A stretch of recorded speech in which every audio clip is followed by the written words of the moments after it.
Queridos alunos, hoje vamos estar resolvendo aqui alguns problemas envolvendo, gráficos de uma função, beleza? Para isso, acompanhem comigo o exercício 21 de vocês, tá? No livro didático, volume 2. Lembrando que o exercício 20 não iremos fazer porque são respostas pessoais, você vai desenhar o gráfico da sua maneira. Observe então o gráfico, e responda as questões abaixo.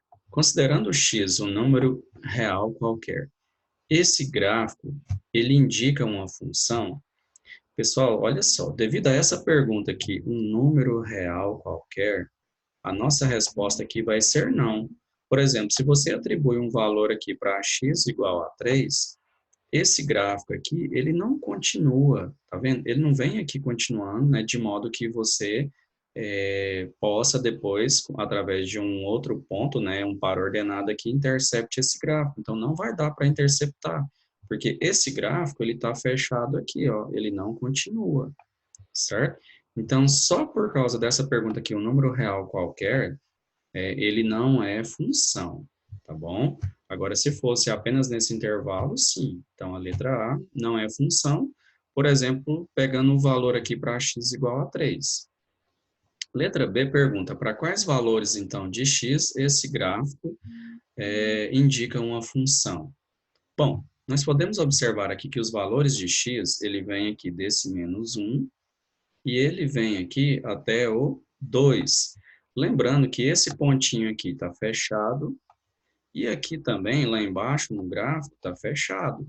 Então, nós vamos observar o intervalo, então, de menos 1, O x, ele tem que ser um valor menor, Eu poderia pensar, então, esse intervalo aqui, ó, todo esse intervalo pertencendo,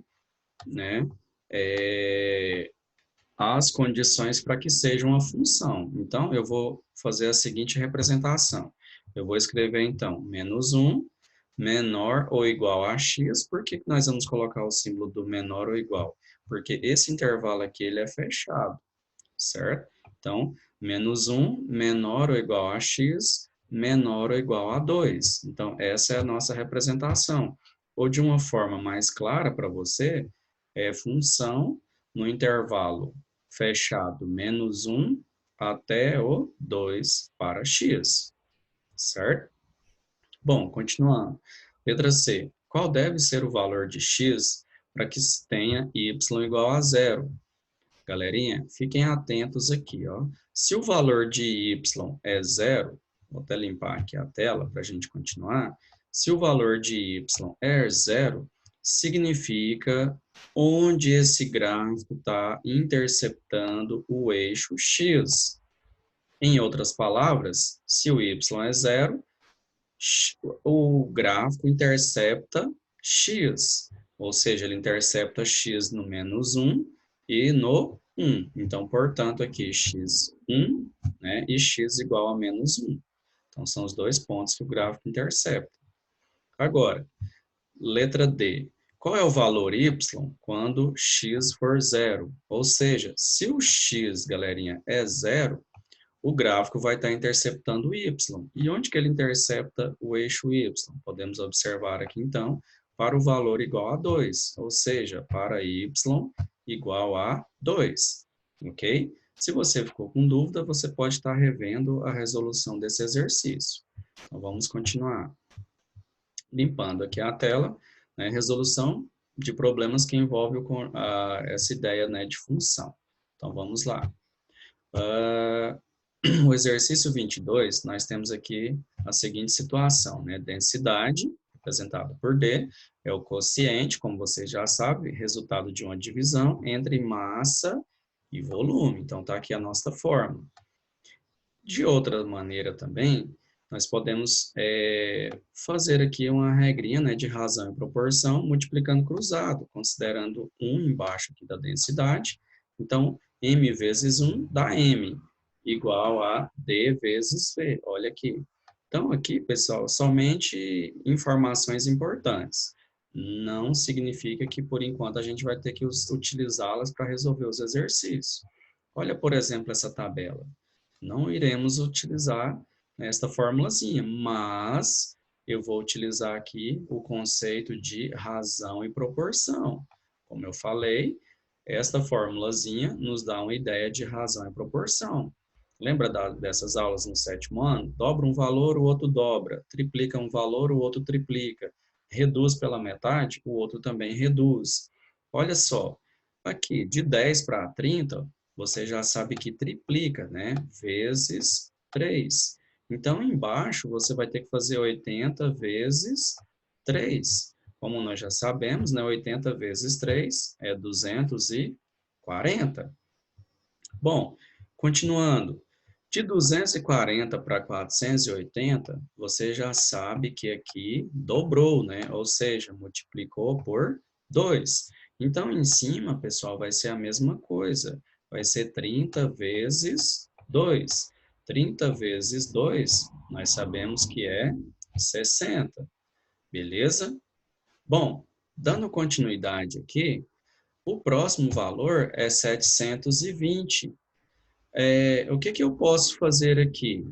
Eu sei que esse 720 é a mesma coisa de eu somar esse 240 com esse 480, certo? Se você somar aí no seu caderno aí, ó, 240 mais 480, nós obteremos aqui, né?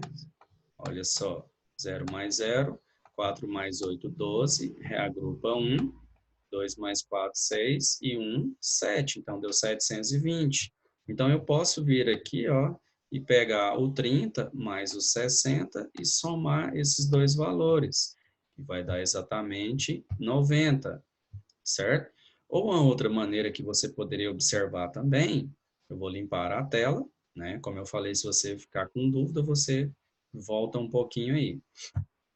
Bom, uma outra maneira também é observar que 80 vezes 9, se você multiplicar isso aqui por 9, nós obteremos, né, 720. Então, você também poderia fazer aqui 10 vezes 9. Chegaríamos no mesmo valor, 90, ok?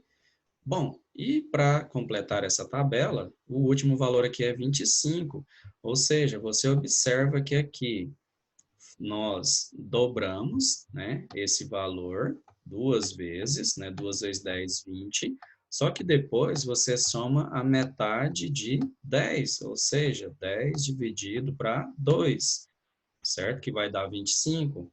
Embaixo, nós vamos fazer a mesma coisa. Nós vamos pegar, então, o dobro, né? Duas vezes o 80, que vai dar 160, mais a metade de 80. Metade de 80, então, nós vamos dividir por 2. Isso aqui dá 40. Então, quando você soma 160 mais 40, nós obtemos aqui, então, um total de 200, tá? Então, completando a tabela aí, 200, ok? Bom, letra A pergunta: qual é a densidade desse material? Lembrando que densidade, nós vamos dividir, então, a massa pelo volume. Você pode substituir qualquer valor aqui, galerinha, tudo vai dar o mesmo resultado.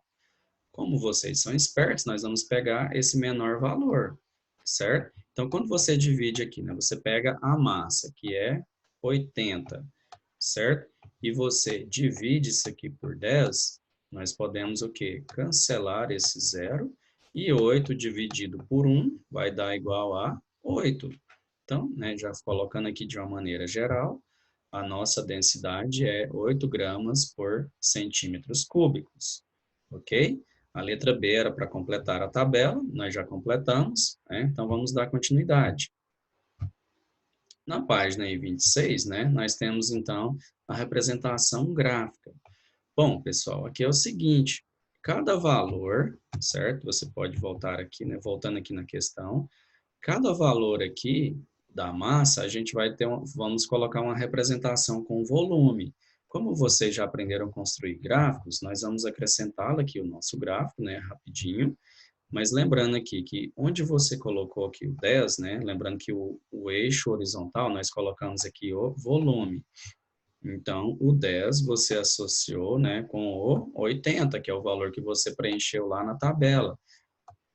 Depois, colocando em ordem crescente, vem o 25, você relacionou com o 200, e assim por diante, até você completar esse gráfico, beleza? Bom, é possível, né, ligar pontos nesse gráfico? Sim, nós vimos aqui que eu relacionei o 10 com 80, o 25 com 200, o 30 com 240, certo? Por quê? Podemos observar que esse gráfico, né, nós começamos aqui da origem, né, nesse ponto 00, e ele é uma reta, né, vamos chamar de uma semi-reta, né, que ele tem origem, mas aqui ele não tem fim, né, está sendo representado por essa setinha. Então, cada valor aqui que você representa para o volume, você encontra um valor para a massa, tá bom? Nesse gráfico aqui contínuo.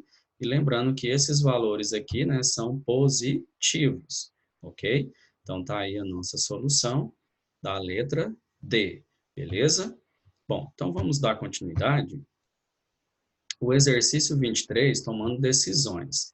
A gente observa aqui dois planos, né, para Leonor fazer aula de violão. Aqui ele tem um valor fixo, R$ 100, mais 50 por aula. Essa aula aqui, né, aula em certo período, pode ser mês, semana, nós vamos representar por X. O plano B cobra 180, que é uma taxa fixa, e R$ 40 por aula nesse mesmo período, né, que você fizer o A. Também você pode representar por X. Como é função, né, nós vamos então representar o plano A e o plano B, com essas duas incógnitas, né? A função a gente pode representar por Y, tá bom? E esse período aqui por X. Então vamos lá, dando continuidade aqui, escreva a forma da função correspondente para cada plano. Então, esse plano A, nós podemos ter aqui 50x, esse x representa o período, que nós não sabemos, mais o valor fixo, que é o 100. E o plano B, a seguinte função, 40, né, vezes x, que eu também não sei, né, o período, mas nós sabemos que é o mesmo período desse plano A, mais o valor fixo, que é 180. Ok, né? Compreendendo, então, essas duas formas, vamos para a resolução aqui, letra B. Determine em que condições o plano A é mais econômico. Galerinha, para você compreender aqui, nos dá uma ideia de inequação, né? Trabalhar com desigualdade. Para que o A seja mais econômico, nós sabemos que o A ele tem que ser menor que B. Ele não pode ser igual, tá bom? Então, somente menor. Então, vamos montar aqui a seguinte inequação. 50x mais 100, que é a função, né, do plano A, menor que o plano B, que é 40x mais 180. Resolvendo essa inequação, podemos observar que é as mesmas regras de uma equação do primeiro grau. Esse 40x, ele é positivo, ele vai para o primeiro membro negativo. E esse 100 aqui está no primeiro membro positivo, ele vem para o segundo membro negativo. Então, vamos lá, 50x menos 40x menor que 180 menos 100. Então, sabemos que 50 tira 40 dá 10, x, né? 180 menos 100 deu 80. Agora, passando 10 dividindo, né? 80 dividido para 10, nós sabemos então que x é menor que 8. Então, para que o plano A seja mais econômico, tem que ser menor que 8. Por exemplo, um número natural menor do que 8. 1, 2, 3, 4, 5, 6, 7. Poderia, então, ser esses valores, né? Em semanas, dias, meses, né? Bom, agora, o plano B, que vamos determiná-lo para que ele seja mais econômico, ou seja, esse valor de B, ele tem que ser menor que A.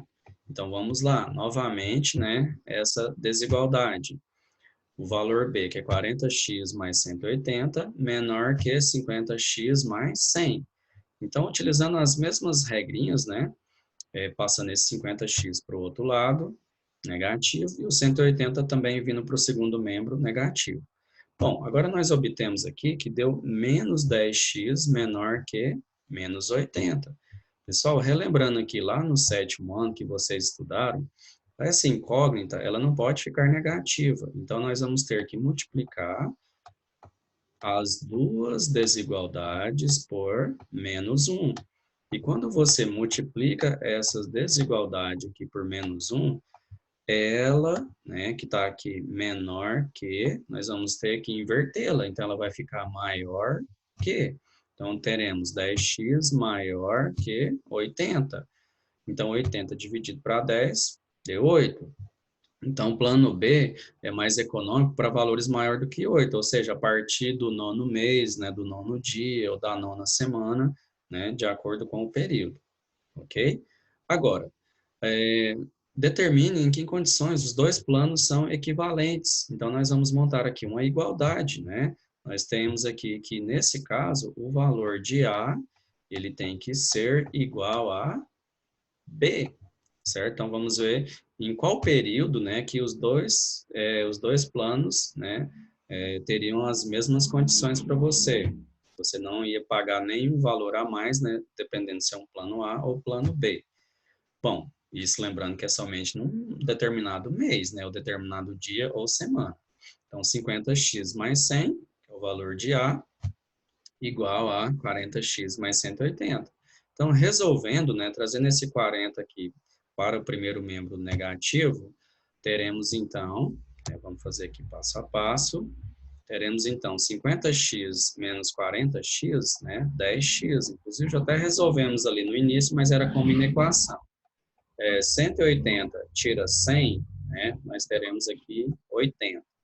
E esse 10 está multiplicando, passando, dividindo, né, 80 para 10, nós temos aqui então que x é igual a 8.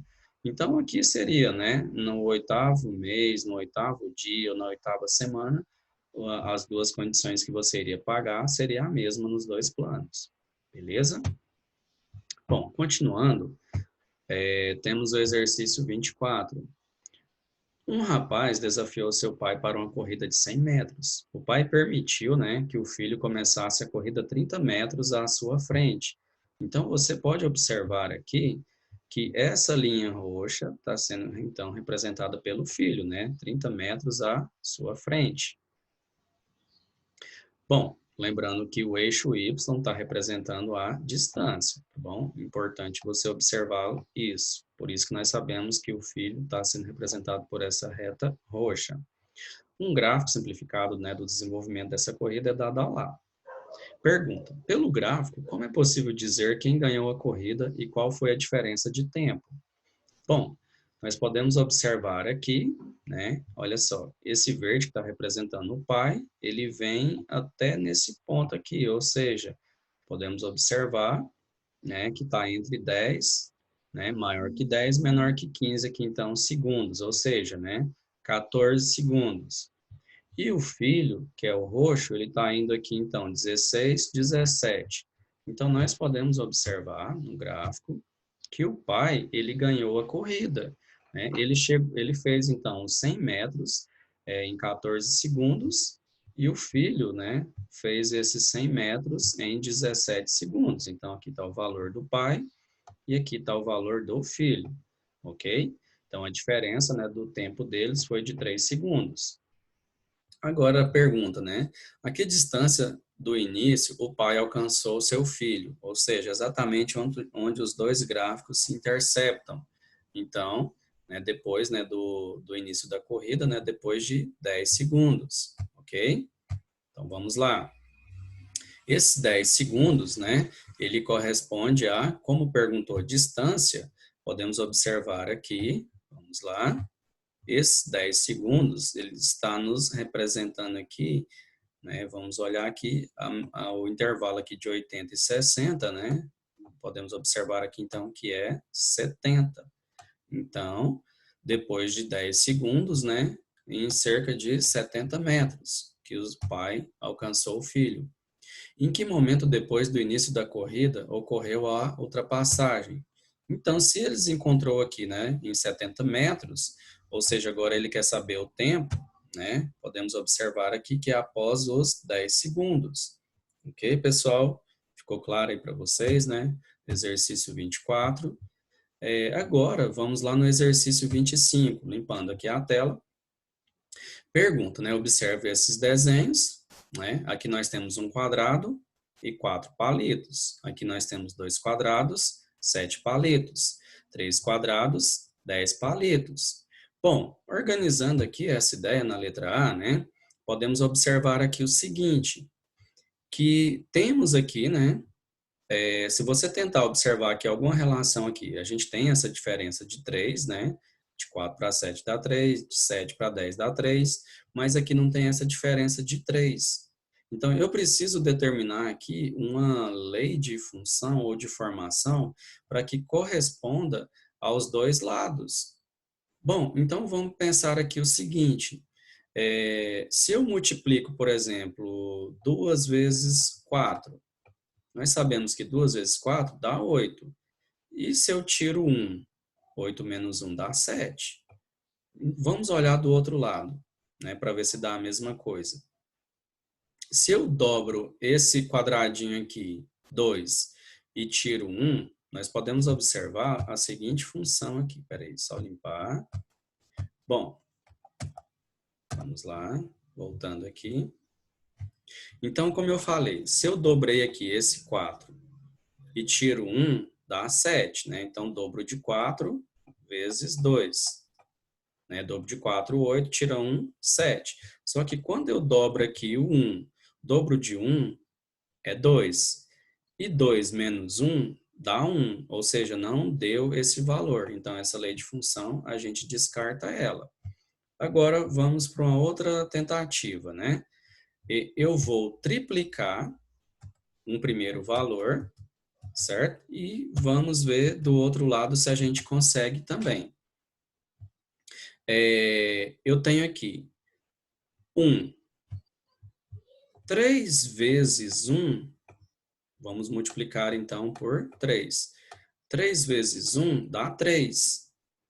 Só que quando... aqui né, é 7. Então vamos lá. 3 vezes 1, 3. Quando eu somo mais 1, dá 7. Pessoal, aqui você precisa tentar várias maneiras para você conseguir a formação dessa função. A gente dobrou ali, tentou somar 1 correspondendo aos dois lados, não deu certo. Agora a gente vai olhar outra tentativa, né? Então, eu tripliquei aqui e somei 1, deu 7. Bom, vamos tentar de novo. Se eu triplico o 2, né? Perdão, se eu triplico o 3, 3 quadradinhos, 3 vezes 3, 9, e somo com 1, deu 10. Bom, isso aqui já parece então que é conveniente a gente indicar esta fórmula. André, mas se eu quisesse triplicar aqui, né, os quadradinhos, né, e depois somar 1, a mesma ideia, eu ia fazer para o segundo lado? Bom, você pode tentar descobrir, né, nessa premissa de dobrar um valor e somar dos dois lados, ou também não, de modo que esse valor seja correspondente nos dois casos, tá bom? E aqui a gente pode observar, né, passando a tela, que esses números, o valor P, né, quem que é o valor P aqui? Que é a quantidade de palitos, né, que ele quer saber a quantidade de palitos, pode ser representado por 3x mais 1. Ou seja, quem que é esse valor x, né? X é a quantidade de quadrados. Então, para que eu forme 3 quadradinhos, né? 3 quadradinhos, nós vamos precisar, então, de 10 palitos, ou seja, 3 vezes 3, 9, mais 1, 10. Para que eu tenha 2 quadrados, então, nós vamos lá, eu vou triplicar esses 2 quadrados, né? 3 vezes 2, 6, somando com 1, 7. Então, satisfez aqui, e do mesmo jeito vai satisfazer esse primeiro item. Então, portanto, a nossa função, né, P é igual a 3x mais 1. Então, vamos limpar e dar continuidade aqui. Quantos palitos são necessários para formar 9 quadrados? Bom, sabemos aqui então que os quadrados, né, está sendo representado então por x, então 3 vezes 9, 27, somado com 1, 28. Então teremos aqui, né, o total de 28 palitos. A letra C, quantos quadrados são formados com 16 palitos? Bom, agora nós vamos substituir o valor P por 16. Então, o que você vai fazer? Esse 1 aqui é positivo, ele vai vir para esse lado aqui negativo. 16 tira 1 dá 15, né? E 15 dividido para 3 dá 5. Então, vamos colocar aqui passo a passo para vocês. igualei aqui a equação, o 1 passa para o outro lado, né, vai dar 15, e 15 dividido para 3 dá 5. Então, nós temos aqui um total de 5 quadradinhos. Ok, galerinha? Letra D. A fórmula que indica x em função de p. Nós já sabemos aqui que deu, né, p igual a 3x mais 1. Bom, ele quer, nesse caso, isolar essa incógnita x, né, porque ele quer a fórmula que indica x em função de p. O que você faz? Esse 1 é positivo, ele vai para o outro lado, negativo. Depois, esse 3, ele está multiplicando, né, ele vai passar dividindo. Então, nós temos p menos 1 sobre 3 igual a x. E para melhorar, né, x igual a p menos 1 sobre 3. Pessoal, então, essa é a nossa aula de hoje. Eu espero ter ajudado vocês. Se você ficou com dúvida, reveja o vídeo novamente.